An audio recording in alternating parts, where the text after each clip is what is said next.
ñu waxtaan ci loo xam te ne moo leen amal njëriñ en réalité da ngeen faillir ci côté boobu. mais su ma déggee tey l'opposition tey di yëkkati ni dossier bi nga xamante ni tey moom moo opposé le citoyen monsieur Ousmane Sonko, leader du PASTEF, quelqu'un qui aspire à diriger le pays, qui a été candidat à la présidentielle en 2019, mu génn 3e dossier bi opposé ko ak mademoiselle Adji Sarr, une citoyenne sénégalaise ñu taxaw ne dossier boobu c'est pas un dossier sérieux ñu agité ko mu nekk une accusation de viol. te je pense que ni les organisations féminines dans ce pays se sont battues pendant des décennies pour que la question du viol ñu criminaliser ko. léegi tey bu ma déggee tey ay nit yi nga xam ne suba dañu bëgg jiite réew mi am confiance sénégalais yi ñu jël question bu mel noonu di ko jàppee une question bu ñàkk fayda, loolu man je pense que ni dañu war a ragal tiit si ñii, dañu war a tiit si ñoom parce que projet de société. yan du priorité. waaw loolu mooy danger bi bu ñu demee ba assemblée nationale. des organisations féminines se sont battues pendant des décennies pour que ñu criminaliser le viol. tey ñoom ñu taxaw ne loolu du priorité mu am une sénégalaise boo xamante ne dafa taxaw accuser beneen moroomu sénégalais de surcroît un leader de parti, de surcroît quelqu'un bu demoon aux élections présidentielles mu accuser ko de viol ñu war a dem ci yoon pour leeral ko loolu mën na suba déteindre sur l'avenir de ce pays là. Pourquoi? Parce que bu leen fàtte ni projet de société du rek li ngay jaay sénégalais yi ne soo leen ma falee dinaa tabax ay tali, dinaa tabax ay pont, dinaa tabax ay école, dinaa tabax ay hôpitaux. Mais projet de société véritablement dafa war a baser wu sur les réalités socio-culturelles d'un pays, sur les valeurs d'un pays. bu ñu demee tey ba ñi nga xam ne ñooy aspirer à diriger ce pays ñoom ils sont obnubilés simplement na la ñu war a capter le pouvoir pour mun a toog nguuru ba pare jëluñu en compte les valeurs fondamentales yi nga xam ne moom la ñu tabaxee Sénégal nga xamante ni avant l'islam di dugg si suñu maam yi nga xamante dañ leen doon wooyee des ceddo valeurs yooyu mi ngi woon ci ñoom ba l'islam ganesee Sénégal suñu magu diine yi ñoom ba ñu jëlee l'islam bi dañ ci xajal valeurs yooyu nga xamante ni dafa bokkoon biir Sénégal. Je pense que képp ko am projet de société si dëkk bi boo wanee l'aspect matériel valeurs yooyu dafa war a bokk si sa. dafa def. da ko war a bokk. non dafa def parce que ni nga waxee nii. non da nga bëgg wax da nga ko bëgg a tuumaal. non xam nga man fekkewu ma. ah tuumaalu ma ko dama ne. Adji Sarr moo accusé de viol man li ma mën a taxawee mooy un citoyen bu taxaw ne kat dem leen si yoon atte leen man taxawaay boobu laa mën a am accusé wu ma ne diw dafa def wala diw def. mais booy convoqué valeur ak yooyu naan ñu bëgg a jiite réew mi am na loo bëgg a wax. waaw mais xam nga lu tax parce que tey boo xoolee ñoom seen comportement notamment ki nga xamante tey aujourd'hui moom moo nekk au cœur du débat muy monsieur Ousmane Sonko. ñoom projet de société bi nga xam ne moom la ñuy vendre sénégalais si liñ ko lal c'est diamétralement opposé aux valeurs yi nga xamante ni intrinsèquement peuple sénégalais dañ ko gëm. mooy valeur de paix, valeur de solidarité, valeur de jàmmoo, valeur d'entraide, mais dañu ñëw avec une violence inouïe. Une société, un projet de société basé sur une violence invective, saagante da ngay xool ñoom seen armée virtuelle bi nga xamante ni moom moo ànd ak Ousmane Sonko ni ñuy xasee sénégalais yi ni ñuy saaga kilifa diine yi ni ñuy invectiver les sénégalais moo xam góor la wala jigéen bi nga xam ne da ngay joxe sa xalaat joxe sa gis-gis loolu nag li mu ñuy rappeler mooy boo demee dans les. mais c'est très facile nga jël loolu yëpp teg ko ci ndodd Ousmane Sonko. mais c'est parce que moom moo fi génne woote Mortal Kombat il y a 1 an de cela. ba mu wootee Mortal Kombat ñaata nit ñoo fi am dossier au niveau de la police de la gendarmerie au niveau du tribunal ay kilifa ñoo xamante ni am na ay ndog-ndog yu leen dal ñu convoqué leen moom dafa gën a nekk sénégalais kilifa yooyu. Ablaye Wade yal na yàlla guddal fanam may ko wér ba mu fi nekkee du temps ba muy opposé wu ñaata yoon lañ ñu ko convoqué au niveau du tribunal ñaata yoon lañ ko jàpp yóbbu ko ci kaso gi mais. moom dafa taxawoon sur des valeurs yi nga xamante ni mooy jàmm stabilité yi nga xam ne moom la ñu tabaxee Sénégal le président Macky Sall ba ko régime u Abdoulaye Wade génnee mu génn foofu ñu convoqué ko pour des affaires ay blanchiment d'argent dafa dem wuy ji parce que dafa construire son projet de société sur la base de ses valeurs de paix sociale, sur la base de ces valeurs de yi nga xamante ne moom la Sénégal laloo suñu kilifa diine yi porté ko suñu kilifa aada yi porté ko. ba muy wuy ji ngeen ànd ak moom. ah ba muy wuy ji ngeen ànd ak moom. gunge ko dans la paix et la sérénité.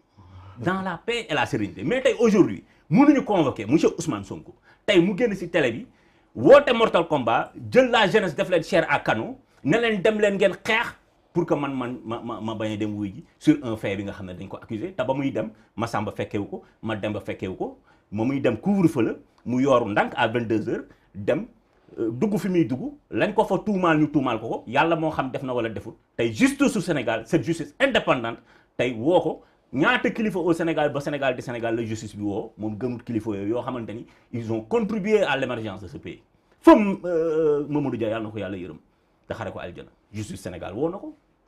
justice Sénégal condamné woon na ko fi Maître Abdoulaye Douma la cité léegi et d'autres grandes figures historiques de ce pays que ce soit des figures religieuses que ce soit des figures politiques ou des figures universitaires monsieur Ousmane Sonko li mu war a def bu nekkee vraiment il aime ce pays là bu nekkee vraiment tey moom li mu bëgg mooy que ce pays là puisse se construire continuer à se construire dans la paix et la sérénité et la stabilité sociale mooy na dem wuy ji yoon taxaw ci kanamu yoon ñu setal justement ce problème là nañ ci ñëw xanaa mënoo leen bañ ni politique lalu na ci ndax am na ay tuuma yoo xam te ne teg na ko en tout cas jàpp ni maanaam lii combine la tudd ci ay kilifa yoo xam te ne ñu ngi ci mouvance présidentielle bi oui Moussa boo amee la ci repréciser le temps que may jël Bassirou Samb maa ngi koy annoncé sànq moom it bokk ci waa Yewwi Askan Wi li may wax ci loolu rek mooy je suis un peu surpris su ma déggee réaction suma xarit bi li mu wax tey parce que tey man dama jàpp ni APR képp ku fa bokk mënatoo jox kenn leçon de morale ci opposition bi bien sûr parce que tey bu ñuy wax maanaam armée mexicaine wala armée virtuelle bi nga xam moo nekk ci réseaux sociaux yi am na armée physique boo xam ni APR yor na ko muy les marrons du feu gis nañ tout récemment ci événement mars yi ay nervis yoo xam ne dañ leen armé jusqu'aux dents ñuy génn di tabasser ay citoyens di leen chicoter bu baax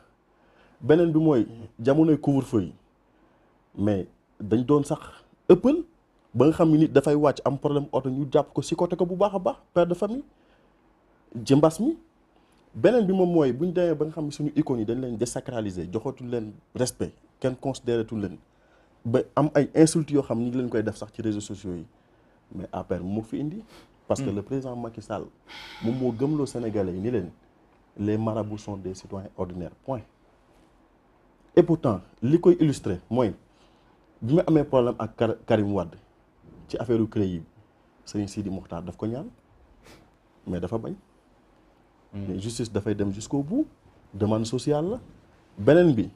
le cas wu Khalifa Sall mais dañ ko ñaan kilifa diine yi sëñ Abdou Aziz Sy Al Amin yal na yàlla yokk leeram. sëñ Sidi Mokhtar dañ ko ñaan mais dafa bañ. mais événement mars yi biñ ko nee jot dossier boobu teg ko ci suuf biñ ko ñaanee pour l'intérêt suprême du pays mais dafa bañ bi mu demee ba nga xam ne affaire yi tàng na jël ci loxoom mais woote na ñaari yoon pour gis sëñ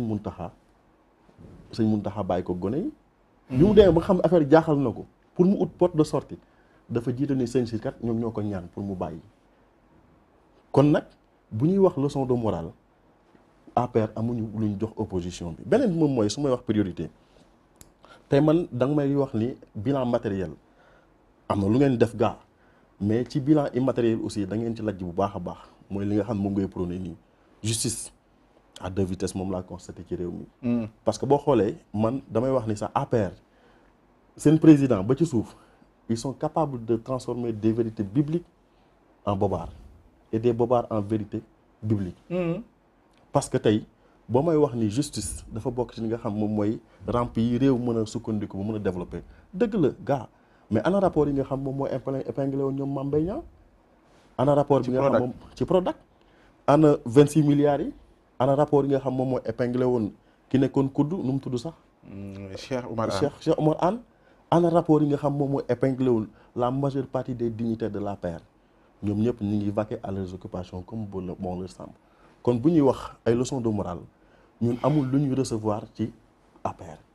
li ko fi dese kay mooy at bi nga xam moo ko fi dese ak genn wàll na rafetal xool nu muy amee porte de sortie bu ko defee ñu am benn gouvernement boo xam de rupture lay doon. mooy 2 ans yi ko dese comme ni ñu ko président Bougane di waxee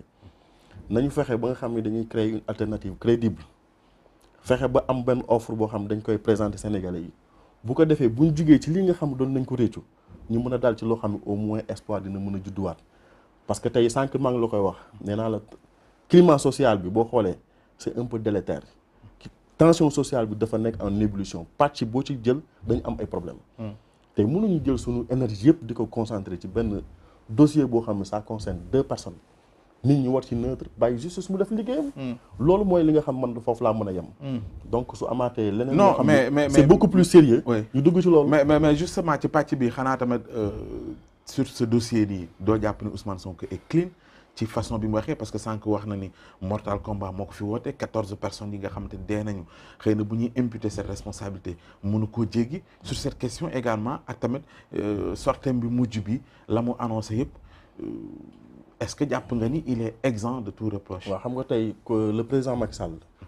dafa am langage yoo xam moom du ko dégg. moom li muy